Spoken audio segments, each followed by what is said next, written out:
और महाराज परीक्षित राजा हुए। परीक्षित जी महाराज जहां जाते हैं सुंदर सुंदर दृश्य देखने का अवसर मिलता है, अपने पूर्वजों की प्रशंसा सुनने को पाते हैं, मन अत्यंत प्रसन्न है। लेकिन एक स्थान पर जब महाराज परीक्षित गए तो ऐसा विचित्र दृश्य देखा कि महाराज परीक्षित जी भी, महाराज परीक्षित जी का हृदय द्रवीभूत हो गया। ये क्या हो?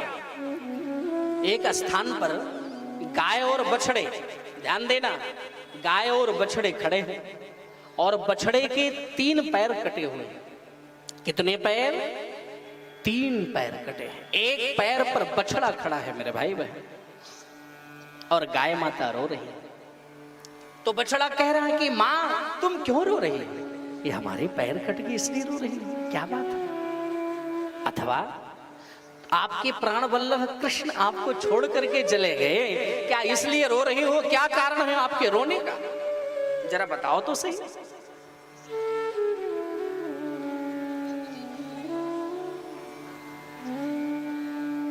महाराज परीक्षित आकर के पूछे कि प्रभु आप कौन है? आप साधारण गाय बछड़े तो नहीं हो सकते, और मैं भी जरा स्पष्ट करके बता दूं मेरे भाई बहन, ये बछड़ा कोई और नहीं है, ये साक्षात धर्म। बछड़ा जो है ये साक्षात धर्म है, और जो गाय है वो साक्षात धारित्री है, यानी माता धरती। और धर्म के भी 4 पैर होते हैं, और बछड़े के, जोर से बोलो, 4 पैर। 3 पैर कटा है, एक पर बछड़ा खड़ा है, यानी धर्म के 3 पैर कटे हैं, केवल एक पैर पर धर्म खड़ा हुआ है। तो धर्म यही कह रहा है, मां हमारे पैर कटे हैं इसलिए रो रही,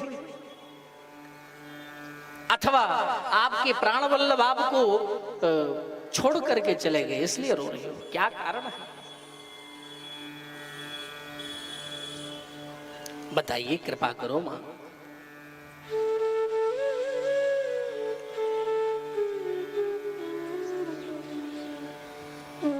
और मैं आपसे निवेदन करूं, यही बात जब परीक्षित जी ने आकर के पूछा कि महाराज जी आपके पैर किसने काटे, तो बछड़ा कह रहा महाराज किसका नाम लूं? अगर ज्योतिषियों की बात करो, किसी ज्योतिष वाले पंडित जी से मिल जाओ तो यही कहेंगे महाराज आपके ग्रह आजकल ठीक नहीं चल रहे, ये ग्रहों की गति है और क्या है। और यही नहीं, अगर किसी विद्वानों से मिल जाए, ज्ञानियों से मिल करके कहे कि हमारे पैर कट गए, तो वो तो यही बात निवेदन करेंगे जो रामायण में गोस्वामी जी महाराज कहते हैं।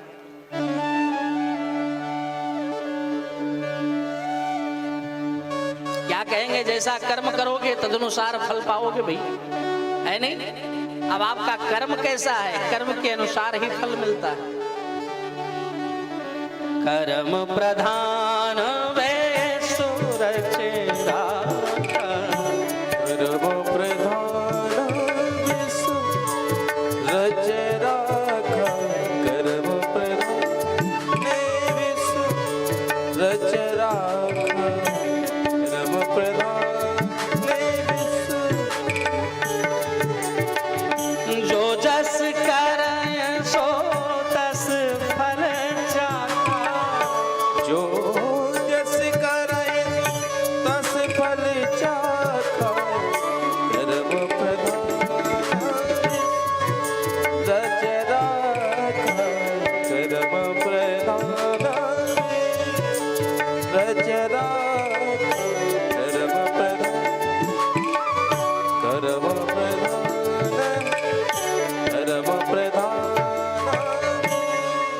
भाई, जैसा कर्म तदनुसार फल मिलेगा।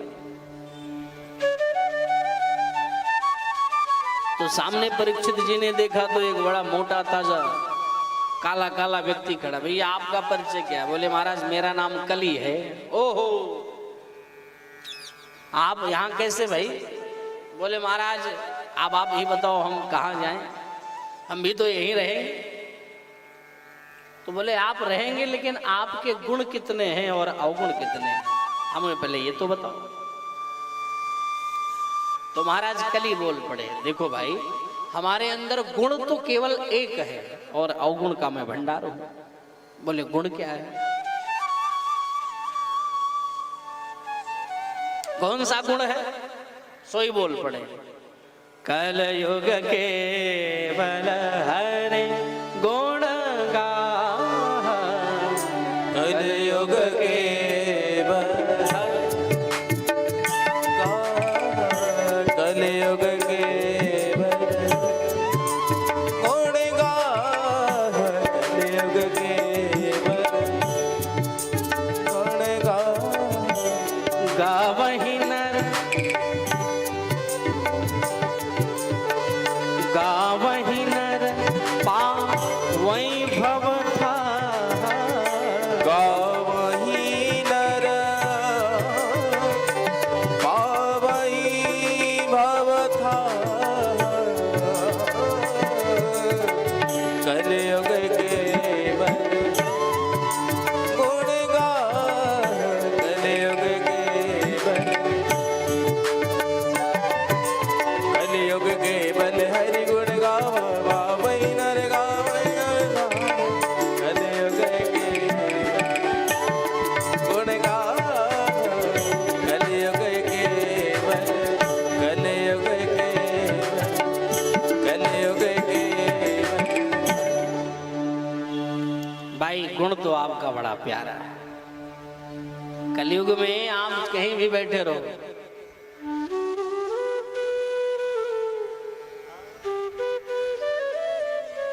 कलयुग में आप कहीं भी रहो, जहां भी बैठ करके आप राम राम करोगे आपको फल उत्तम मिलेगा। अन्य युगों में ये फैसिलिटी नहीं थी।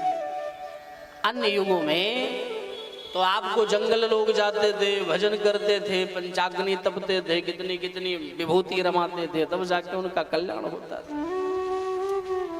लेकिन यहां पर कलयुग में क्या है? कलयुग केवल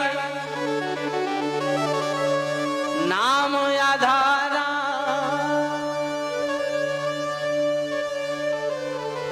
सुमिर सुमिर नर उतरहि पारा, उतरहि पारा। केवल जहां भी रहो, अगर आप राम राम कर रहे हो तो ये भगवान गदगद हो जाते हैं। ऐसा नहीं कि आप माला लेकर के ही भजन करो, आप अपनी रसोई में भोजन पका रही, वहां भी बैठे बैठे अगर राम राम करोगे तो भी कल्याण हो। दुकान में बैठे हो, वहां भी बैठ करके राधे श्याम करोगे तो भी उद्धार हो। कहीं भी रहो, जहां भी रहो, जो भी काम करते रहो, हर काम में बस यही गाते रहो।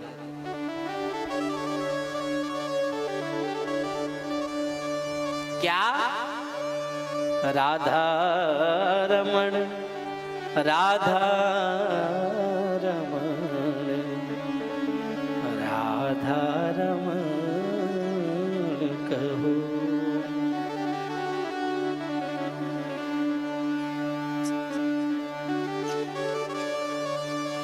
जिस देश में जिस वेश में परिवेश में रहो,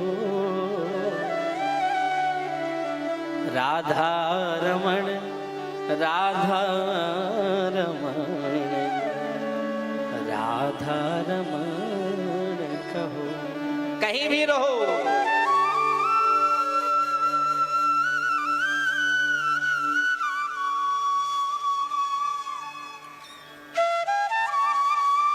एक लोग कहते हैं महाराज ये तो है ही है, ध्यान दीजिएगा।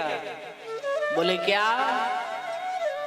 जिस योग में जिस भोग में जिस रोग में रहो। आप भी हमारे साथ गाइए ना। जिस योग में, योग योग किया जाता है ना, तो जिस योग में जिस भोग में जिस रोग में रहो, क्या बोलोगे? राधा रमण राधा रमण राधा रमण कहो। हर परिस्थिति में मस्ती में रहो, चाहे जहां रहो। अगर आप भोजन बना रही हैं रसोई में, वहां भी रह करके आप मस्ती से भगवान का भजन करते रहो और सरकार के लिए रोटियां बना। हाँ, अगर आप दुकान पे हैं वहां भी राम राम करते रहो। ये कलयुग की विशेषता है। लेकिन आजकल के लोग तो ये सब चेंज कर दिए ना। हमारी जो पुराने जमाने की माताएं हैं, जो 50-60 वर्ष की हो गई हैं, उनको तो हर चीज मालूम है।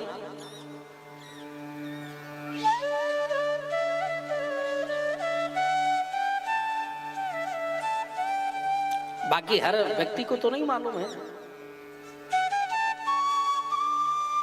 कि हमें क्या करना चाहिए।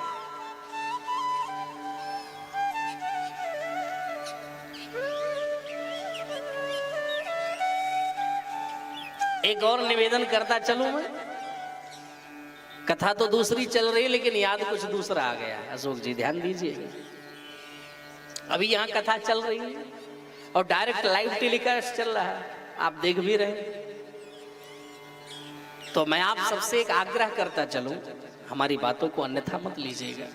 जब आप यहाँ आए कथा में, तो अगर आप बैठकर कथा ही सुने तो बड़ा मजा आता है, बड़ा सुंदर लगता है, बड़ा अच्छा लगता है।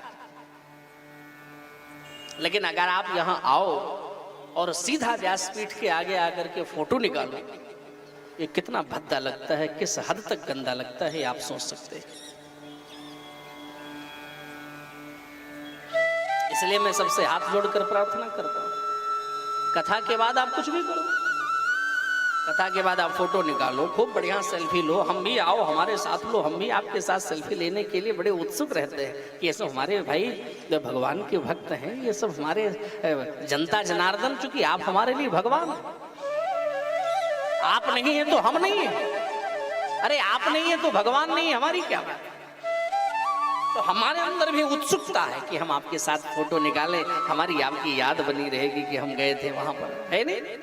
लेकिन अब बीच कथा में अगर आप आओ और खड़े होकर के यहाँ फोटो निकालो, कितना भद्दा लगता है। हमारी तो हिम्मत ना पड़े कहीं कार्यक्रम चल रहा हो फोटो निकालने की। इसलिए सावधान रहो आप। और कार्यकर्ताओं से मैं आग्रह करता हूँ कि एक बैरिकेडिंग यहाँ से भी आप लगाइए, जो बीच में स्पेस पड़ा हुआ है। आदरणीय जो हमारे टेंट के कलाकार बंधु हैं, आपसे निवेदन करेंगे, जो बीच में आपने स्पेस छोड़ दिया है, यहाँ भी एक बैरिकेडिंग लगाइए, जरा ऊंची करके लगाइए,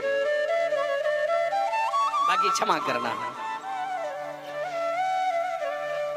तो कहने का प्रयोजन हमारा यही कि जिस परिस्थिति में रहो वहां केवल एक ही काम करते रहो, हरि नाम स्मरण किया करो।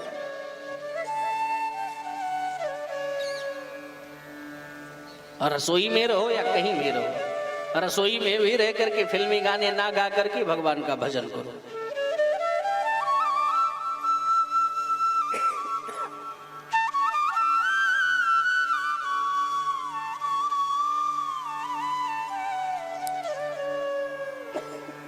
और यही कार्य किया महाराज परीक्षित ने।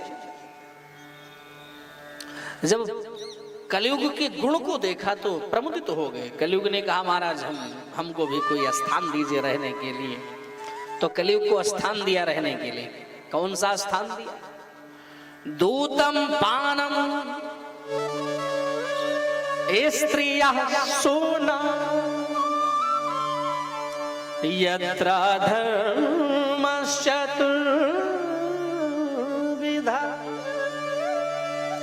कलयुग, मैं आपके गुण पर रीझ चुका हूं, इसलिए मैं आपको ये 4 स्थान रहने के लिए दे रहा हूं। कौन कौन सा स्थान? कलयुग कहां रहता है ये भागवत में वर्णन आता है मेरे भाई। अभी लोगों से कहो कि आपके घर में कलयुग का वास है, आप पापी हो, कलयुग आपके घर में रहता है, आपके सर पर रहता है, लोग बुरा मान जाएंगे। आप हमको ऐसा बोल रहे हो। लेकिन भागवत का प्रमाण क्या गलत हो सकता है? परीक्षित जी ने स्थान दिया है रहने के लिए। पहला स्थान क्या? दूतम, यानी जहां लोग जुआ खेलते हैं ना बैठ करके, ए जुआ खेलने वालों मेरे भाई बहन, आप कान खोल करके सुन लो। अगर अपने जीवन को बर्बाद करना चाहते हो तो आप अपने घर में बैठ करके जुआ खेलो। लोग ये नहीं, पहले तो लोग ताश की पत्ती से जुआ खेलते थे, और ताश की पत्ती क्या, अब तो मोबाइल से ही बैठ करके जुआ खेल लेते। मोबाइल से सारा सिस्टम निकाल लेते। मैं आपसे कहता हूं सावधान हो जाओ, क्योंकि जिस घर में जुआ खेला जाता है, जो लोग जुआ खेलते हैं, आप समझ लेना कि कलयुग आपके हरदम साथ में रहता है। और जब कलयुग साथ में रहता है तो दारिद्रता भी आपसे दूर नहीं जा सकती है। आपका बनाया खेल भी बिगड़ जाएगा। अगर आप अरबपति हैं और रोज जुआ खेलोगे, मोबाइल से लूडो खेलोगे, उसमें पैसे लगाओगे, तो मैं कहता हूं करोड़पति से सीधा रोडपति बनने के लिए तैयार हो जाओ, अगर आप जुआ खेल रहे हो तो मेरे भाई। क्योंकि जुआ खेलने वालों के साथ कलयुग हमेशा रहता है। ये मैं नहीं, भागवत का प्रमाण है। दूतम पानम, दूसरा स्थान कलयुग का, जहां लोग मदिरा पीते हो। क्या पीते हैं? मदिरा पीते हैं, यानी शराब पीते हैं। शराब पीना भी सबसे गंदी बात है।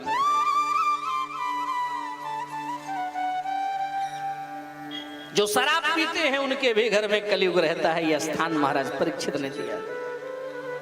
पानम, इसलिए शराब पीना छोड़ दो मेरे भाई। कभी कभी लोग कहते हैं महाराज मैं बहुत प्रयास करता हूं कि मेरी शराब छूट जाए, मेरी ये गंदी आदत है छूट जाए, लेकिन छोड़ नहीं पाते। क्यों महाराज? क्या करें, हम जो है नहीं छूट रहा है। मैं आपको एक उपाय बताऊं शराब छुड़ाने का, ध्यान दीजिएगा भाई, ये बड़ी उत्तम बात है। शराब छोड़ने का अथवा शराब छुड़वाने का सबसे उत्तम राय मैं आपको देने जा रहा हूं, जरा गौर कीजिए। जिसका भी शराब ना छूट रहा हो, ध्यान देना, आप गुरुजी के पास जाओ और किसी गुरुजी से मंत्र ले लो। क्या कर लो? मंत्र ले लो। गले में कंठी धारण कर लो। क्या कर लो? गले में कंठी धारण कर लो। और जिस दिन से आप गुरु बना लोगे ना, और गुरुजी तुम्हारे कान में मंत्र डाल देंगे, हम विश्वास करते हैं, आशा करते हैं कि आप 1 महीने में नहीं तो 2-4 महीने में आपकी शराब बिल्कुल छूट जाएगी और आप परम वैष्णव बनकर के प्रकट होंगे। ये मैं व्यासपीठ से आपसे निवेदन कर रहा हूं। क्योंकि हमें याद है एक घटना, ऐसे ही एक शराबी था जो बहुत शराब पीता था। तो गुरुजी के पास गया, गुरुजी हमको भी चेला बना लो। बोले बन जाओ बेटा, आओ, लेकिन देखो हम शराब पीते हैं, रोकना नहीं, टोकना नहीं कि मत पियो। बोले बिल्कुल नहीं टोकेंगे, तुम खूब पियो, चेला तो बन जाओ, बाद में पीते रहना। बोले ठीक है, चेला बना दिए गुरुजी, मंत्र दे दिए, गले में कंठी डाल दिए। और कंठी डालने के बाद भैया देखो कितनी सुंदर बात है, जब कंठी पड़ गई ना मेरी माँ, तो चेला बोल पड़ा गुरुजी अब जा रहे हैं हम शराब पीने के लिए। जाओ बेटा जाओ, लेकिन पी करके जल्दी आना। ऐसा भी कोई गुरु होता है? गुरुजी शराब पीने जा रहे हैं, जाओ बेटा जाओ जाओ, अच्छा पी के जल्दी आना। हाँ ठीक है गुरुजी हम जल्दी आएंगे। चला गया चेला शराब पी, और जो ही 2 कदम आगे बढ़ा, सोई गुरुजी बोले ए रुको रुको रुको रुको रुको। क्या हुआ गुरुदेव? बोले एक निवेदन हमारा और है। बोले क्या बात है गुरुजी? बोले जब शराब पीने लगना, तो शराब जब पीना प्रारंभ करना, उसके पहले एक बार हमारा ध्यान कर लेना, हमें याद कर लेना। अरे तो याद कर लेंगे गुरुजी, ये कोई बड़ी बात नहीं है, ठीक है, अच्छा जाओ जाओ जाओ जाओ। चला गया और वहां से वो जब सिस्टम सारा बन गया, और जब गिलास को उठाया पीने के लिए, और जब पीने के लिए गिलास, अरे गुरुजी ने कहा था हमको याद कर लेना। ए भैया रुको रुको रुको, हम एक बार गुरुजी को याद करें। और जैसे ही आंख बंद करके उस शराबी ने अपने गुरुदेव को याद किया, और जैसे ही याद किया तो गुरुजी की सारी पूजा सेवा अर्चन वंदन सब उसके आंखों में नाचने लगा। क्योंकि गुरुजी प्रातः काल उठते थे तो भगवान को जगाते थे, उनका श्रृंगार करते थे, फिर माला लेकर जाप करते थे। ये सारी गतिविधियां जब गुरुदेव की नाचने लगी आंखों में, तो कह रहा है कि वाह, मैं कितना निकृष्ट हूं कि हमारे गुरुदेव भगवान की सेवा कर रहे हैं और मैं शराब पीने जा रहा हूं। वो शराबी चाह करके भी शराब को अंदर ले नहीं जा पा रहा है और गिलास छोड़ करके वापस लौट करके आया और गुरुजी के चरणों में गिर पड़ा। गुरुदेव आपकी जय हो। इसलिए मैं आपसे आग्रह कर रहा हूं, अगर आप भी सच्चा गुरु बनाओ, मैं निश्चित गारंटी लेता हूं कि आपकी भी शराब छूट जाएगी। ये शराब बहुत ही गंदी चीज है, इसे छोड़ना ही हमारे लिए सबसे भलाई की बात है। एक बार राधे राधे बोलना पड़ेगा। आवाज नहीं आ रही, ऐसे कंजूसी भरी शब्द में नहीं, जोर से बोलना पड़ेगा। राधे राधे। तो भाई कहने का प्रयोजन यही है। और तीसरे स्थान कलयुग को कौन सा दिया गया? स्त्रियां, जहां लंपट पुरुष और स्त्री रहते हैं, ये तीसरा स्थान। और चौथा, जहां पर जीवों की हिंसा होती हो वहां जाकर के रहो। ये 4 स्थान कलयुग को दिया। तो कलयुग चरणों में गिर पड़ा, हे सरकार, आपने 4 रूम हमें रहने के लिए दिए हैं, लेकिन हमारा एक गुण अगर अच्छा लगा तो एक स्थान तो दे दीजिए, ड्राइंग रूम, जो आने जाने वालों के लिए भला एक प्यारा सा रूम हो। बोले कौन सा चाहते हो महाराज? बोले और कुछ ज्यादा नहीं सरकार, बस स्वर्ण में निवास और मिल जाए, बस कल्याण हो जाए। सोना समझते नहीं समझते, यानी गोल्ड जो माताएं ज्यादा लाइक करती। बोले ये बात? बोले हाँ। बोले जाओ, हम आशीर्वाद देते हैं, आपका निवास स्वर्ण में भी हो। यहाँ पर बड़ा भारी द्वंद खड़ा हो रहा कि भगवान एक बार उद्धव जी से कहते हैं, विभूति योग का वर्णन करते हुए 11 स्कंध में उद्धव से कहते हैं कि देखो उद्धव, धातुओं में सोना मेरा ही स्वरूप है, धातु नास्मिकांक्षर। तो 11वें स्कंध में ऐसा भगवान उद्धव से बोल रहे हैं कि धातुओं में सोना हमारा रूप है। और इधर प्रथम स्कंद में महाराज परीक्षित कह रहे हैं कि कलयुग से आप भी सोने में रहो। तो उसी सोने में कलयुग, उसी में भगवान कैसे रहेंगे? ये तो विचारणीय बात है। कैसे रहेंगे भाई? तो संतों ने समाधान किया कि देखो, कहने का तात्पर्य यही है कि भैया जो 1 नंबर की कमाई से सोना आएगा उसमें कौन रहेंगे? बोले भगवान रहेंगे। और जो 2 नंबर से आएगा उसमें कौन? जोर से बोलो, कलयुग रहेगा। एक संत कहते हैं, एक भक्त बैठे थे, वो बोले महाराज एक बात कहूं। बोले कहा? बोले 1 नंबर वाले सोना पहनते नहीं है, पहनते तो 2 नंबर वाले हैं ज्यादा। 1 नंबर वाले तो बच्चे की फीस जमा कर ले जाएं, भोजन कर ले जाएं, यही बहुत बड़ी बात है उनके ताई। ये सोना चांदी कहां पहनने की ताकत है उन पे? हमारे पूज्यपाद गोस्वामी जी ने समाधान किया कि देखिए, हर वस्तु में दोष है, कोई ऐसी वस्तु नहीं है जिसमें दोष ना हो। जड़ चेतन गुण दोष में बेसुकीन करता,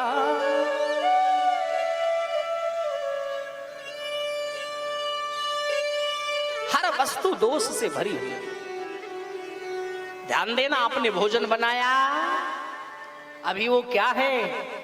अभी वो भोजन है, लेकिन उसमें दोष है। लेकिन उसी भोजन को भगवान के सामने रख दो, और रखने के बाद उसमें तुलसी पत्र डाल दो।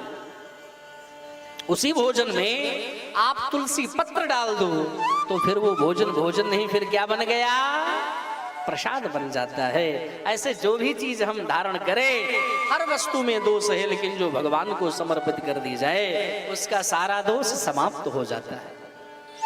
आप मार्केट गई, अपने लिए कोई नाक की या कान की या माथे की कोई भी सोने के सामान को ली, तो आप वहीं बाजार में उसको चेक न करें, आप उसे क्या करें कि घर आएं और भगवान के चरणों में अर्पण करें। सरकार पहले आप धारण करो, फिर आपका ही प्रसाद स्वरूप हम धारण कर लेंगे, और अगर ऐसा करोगे तो सारा दोष समाप्त हो जाएगा। जो भी खाओ, जो भी धारण करो, भगवान को पहनाओ, भगवान को खिलाओ, उसके बाद स्वयं धारण कर लो, उसका सारा दोष मिट जाएगा। ए चाय पीना तो भी भोग लगाना, भोग लगाते हो नहीं लगाते हो घर में? हाँ यार,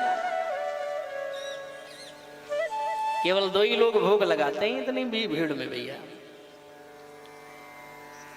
भोग जरूर लगाना चाहिए भगवान को, क्योंकि अगर भगवान को हम भोग नहीं लगा रहे हैं, बगैर भोग लगाए जो भोजन करता है वो भोजन नहीं कर रहा है। बोले क्या कर रहा है? वो बोले पाप खा रहा है, पाप का भक्षण कर रहा है। भगवान ने इतने बड़े बड़े हाथ दिए, इतना बड़ा सिर दिया, उसमें इतनी सुंदर मेमोरी कार्ड लगा दी, और हर चीज की बुद्धि है आपके पास, और भगवान का ही दिया हुआ आप भोजन कर रहे हो, तो सरकार का भोग लगाने के लिए बुद्धि नहीं है आपके पास। चलिए हमारे घर में गोपाल जी नहीं, लेकिन तुलसी दल तो है, आप तुलसी दल ही तोड़ करके डाल दो और प्रेम से उसी को प्रसाद बना करके पाओ, और भगवान अत्यंत गदगद हो गए। तो जो भी ग्रहण करो उसका भोग जरूर लगाना। लगाओगे नहीं लगाओगे? हाँ या ना? ऐसे नहीं, जोर से बोलना पड़ेगा। लगाओगे नहीं लगाओगे? आज से लगाओगे ना? हमारी माँ सब कह रही है हम आज से लगाएंगे। सुख जी भाई लोग आप भी गौर करना,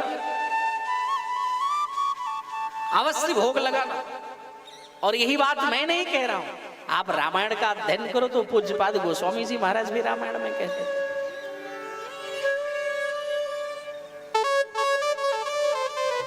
क्या कहते हैं?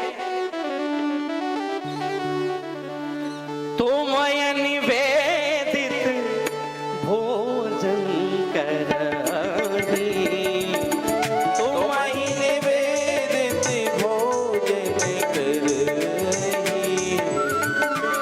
प्रसाद पट भूषण धरहि, प्रभु प्रसाद पट भूषण धरहि, तुम निवेदित भोजन करहि, तुम निवेदित भोजन करहि, तुम निवेदित भोजन करहि,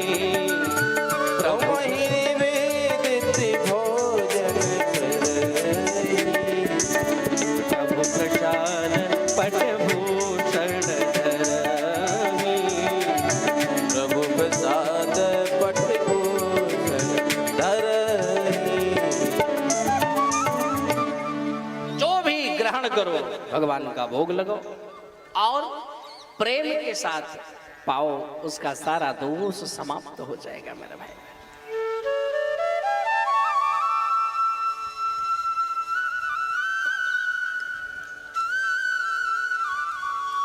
और निवास दिया महाराज परीक्षित ने, और एक दिन वही स्वर्ण मंडित मुकुट धारण करके महाराज परीक्षित कहाँ गए? शिकार खेलने के लिए। और जब शिकार खेलने गए तो कलयुग आकर के उसी में विराजमान हुआ।